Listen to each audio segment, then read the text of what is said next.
Hi, beautiful people. So this was last September during our Bosnia and Herzegovina tour. So guys, nag-group tour kami. So nagpunta kami ng Mostar, beautiful Mostar Bridge, as well as doon sa Herzegovina, Medjugorje. So ito yung baklava, anong delicacies to guys ng Bosnia. So it's a pie.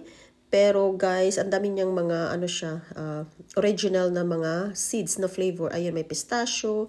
Ang sarap at saka hindi siya umay na pagka-sweet. Sakto lang. So ito talaga ang favorite ko. Original talaga siya. Nag-originate doon sa Bosnia. Turkish siya guys. From Turkey. From Turkey.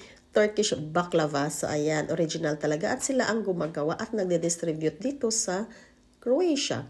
And ito na guys, part of the souvenir. So bumili ako ng apat siya guys na flavor. 25 euro. Little bit expensive pero original kasi at ang sarap. So masarap doon talaga bumibili compare dito sa mga shops. Although original naman pero iba pa rin doon mismo binili natin. So ayan na nga, nag-hold tayo. Tayo guys, nag-open tayo isa-isa.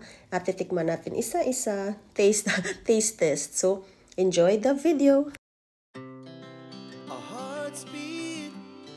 To the city streets, we began to feel the fire.